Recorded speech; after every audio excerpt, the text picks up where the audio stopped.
Welcome to DIY Guitar Making at Eric Schaefer Guitars. In this episode, I want to talk about stationary power equipment for guitar building. So bandsaws, table saws, drill press, router table, things like that. I'm going to talk about what I think are the big three for stationary power equipment, and then I'm also going to talk about some other tools beyond those three that are a little less critical, but they definitely help get the job done.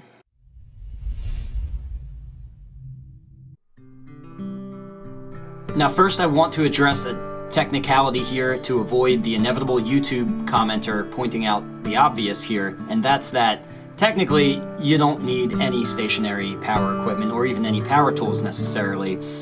There are purists out there, hand tool enthusiasts who like to do everything the old way with hand tools, and there's absolutely nothing wrong with that. I'm not begrudging that, but I want to make that distinction right now so that we don't get too bogged down talking about what is absolutely necessary in the way of power tools, because technically you can do everything with hand tools. Furthermore, if you simply want to save yourself from the expense of having to invest in stationary power equipment, because it is very expensive, you can also rent time on this equipment at certain places. If you live near a city, it's especially probable that you can find yourself a makerspace or a local wood shop that will allow you to rent time on their machines.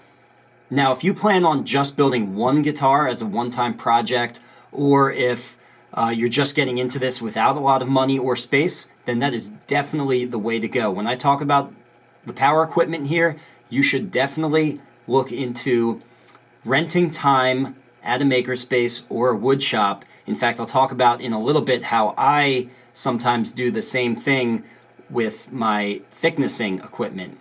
Even though I have thicknessing equipment, it's not as good as some of the equipment and not as efficient as the stuff I can get by going to a hardwood supplier or a makerspace. Now, of course, the reasons to own your own power equipment are many. The labor-intensive steps like thicknessing and profiling and things like that become significantly less labor-intensive when you have your own power equipment, and in the long term, you can save money by doing your own rough millwork. Now, first, let's talk about the big three. That is, the three pieces of stationary power equipment that, in my opinion, are the most necessary. If I was starting out my shop today, these are the first three pieces of stationary power equipment that I would personally invest in. And the big three are a bandsaw, a planer or a drum sander, and a router table setup. So first, let's talk about the bandsaw. If you don't plan on doing your own resawing, then you can get away with a 10-inch bandsaw or even an inexpensive tabletop bandsaw. If you do plan on getting into resawing, or you think you might be interested in resawing your own book-matched pairs later on after you get your feet wet with guitar making, then you're going to need a 14-inch bandsaw or larger. For the bandsaw, you really want to spend to the high end of what you can afford, because your money actually goes a really long way here. And the bandsaw for many builders is a real workhorse and even a central component of the shop. That's why my two bandsaws are literally in the middle of the shop, because I return to the bandsaw again and again for things like resawing, profiling the plates, and making lots of quick cuts and rough shaping. Bandsaws have a lot of moving parts, so the cheapest of bandsaws really are just complete junk. My first bandsaw was a $70 Skill bandsaw, and it got me through my first guitar, and then just completely fell apart. It's utterly useless now. It can't even be used.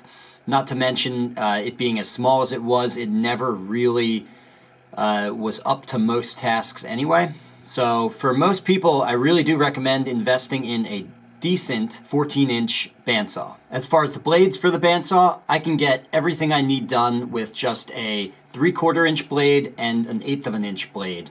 And you should be able to get by with just those two blades as well.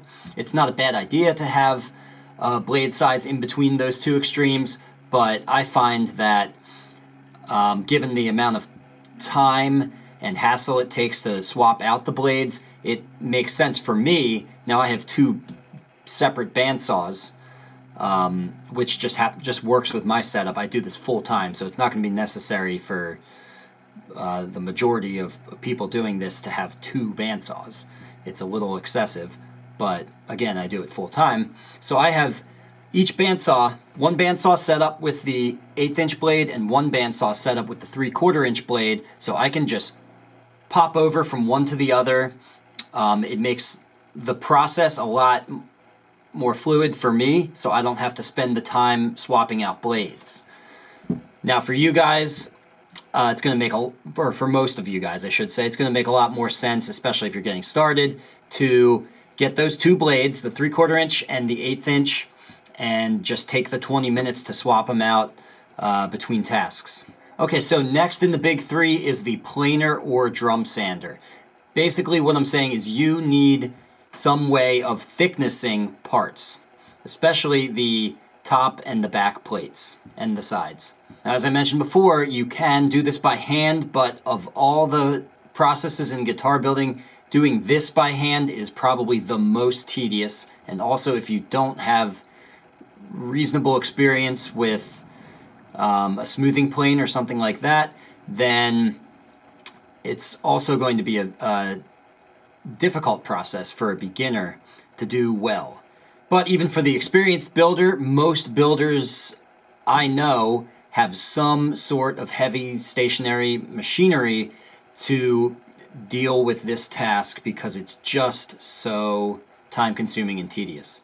So ideally, your setup would have both a planer and a drum sander, but for most people, that's a lot to invest in. The planer is great because it removes material and thicknesses a lot quicker than the drum sander does. However, the planer will only get you down to about 1/8 of an inch.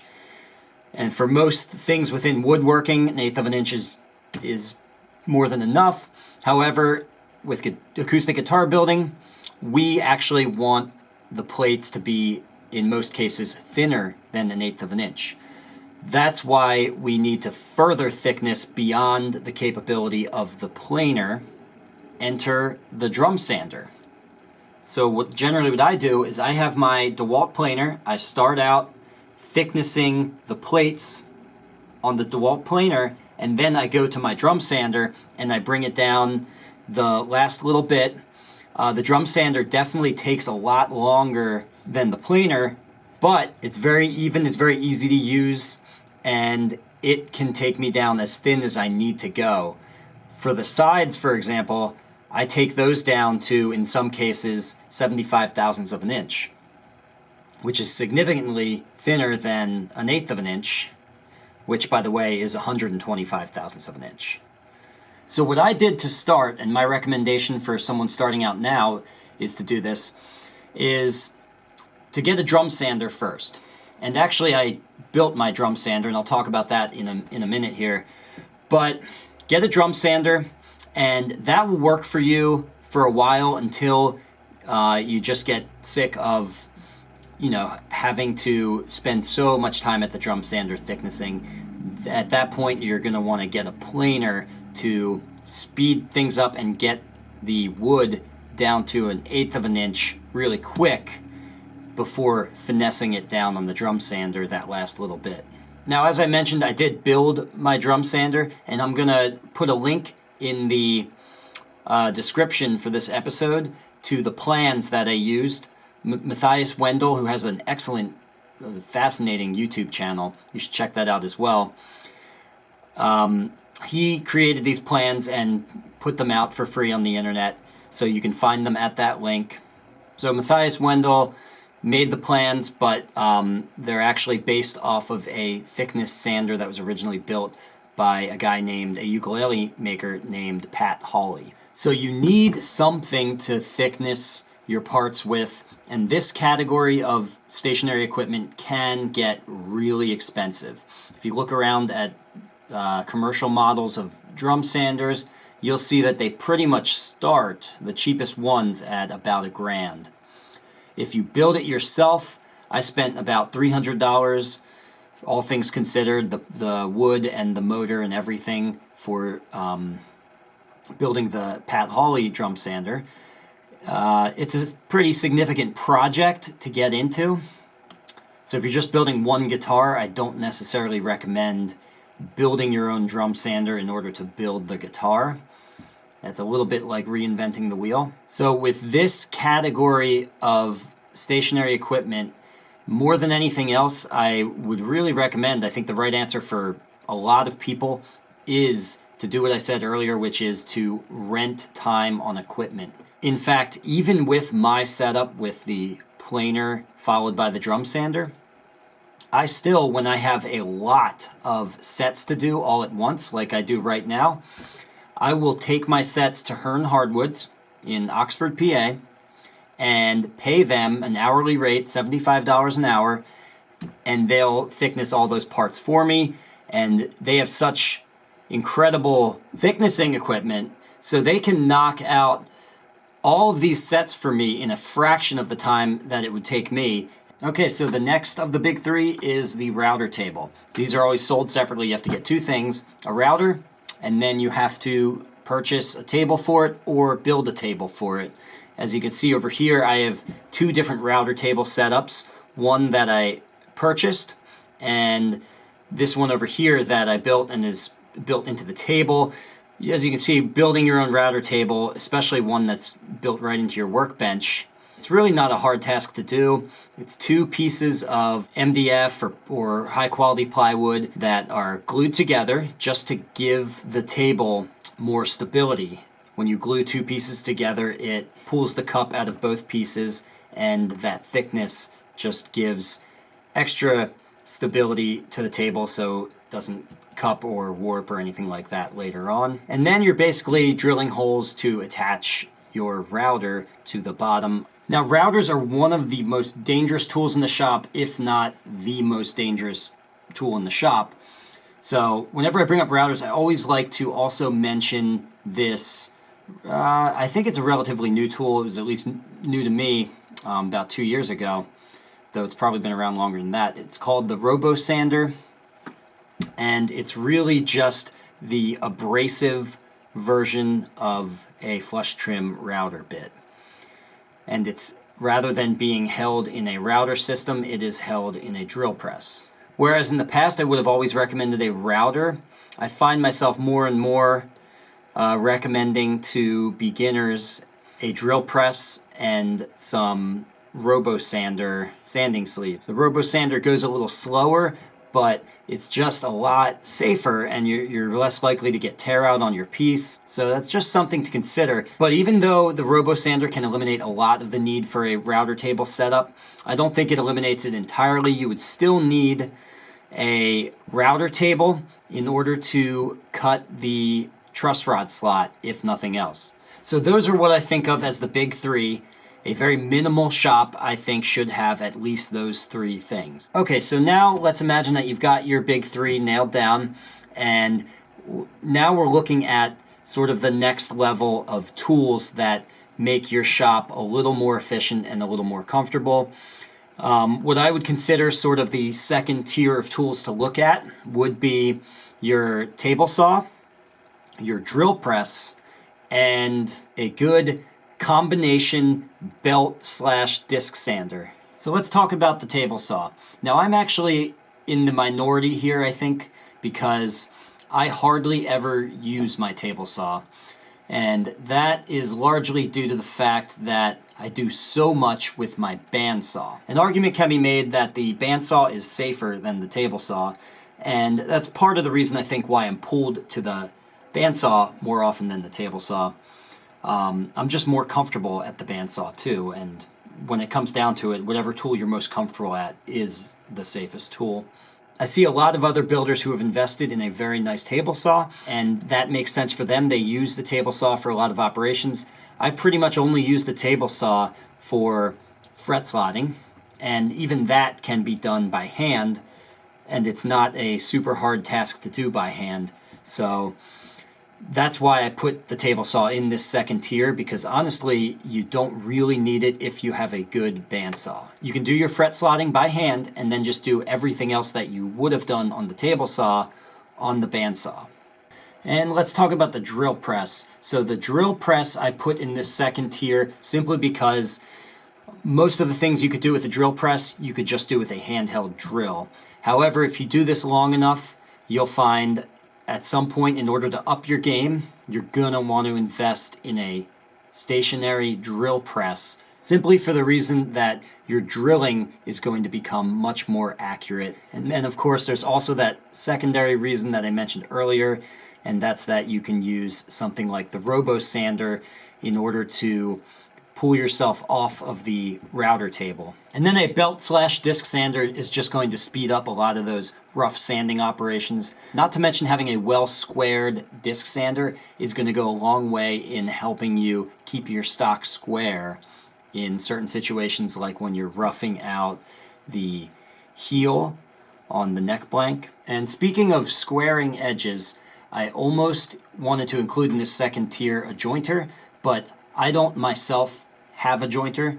I do my jointing of the book match pairs and things like that. I simply do it by hand on a shooting board, and that's worked for me. But again, I think this is another one of those things where if you look at other builders who have been doing this for a while, most of them, I think, have a jointer.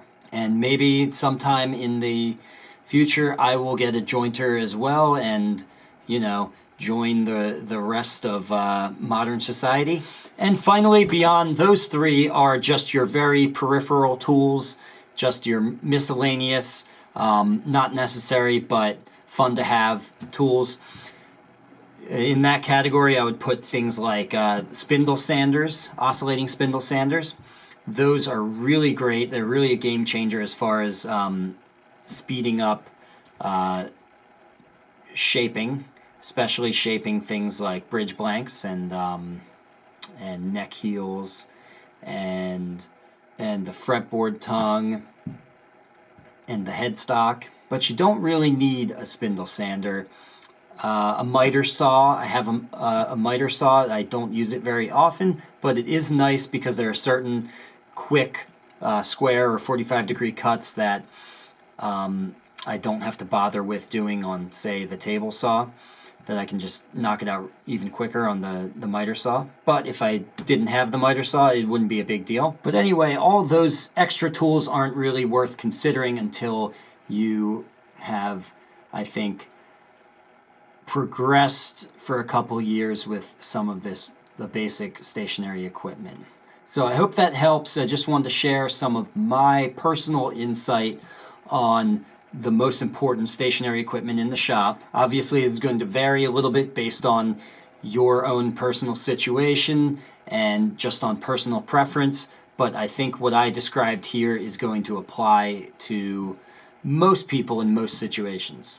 If you learned something here, please give this video a like and subscribe so you can be notified when I release a new DIY guitar making video every Friday. And if you want to really learn more, take one of my structured online courses at ericschaferguitars.com or register for a hands-on guitar building workshop here with me in Burnville, Pennsylvania.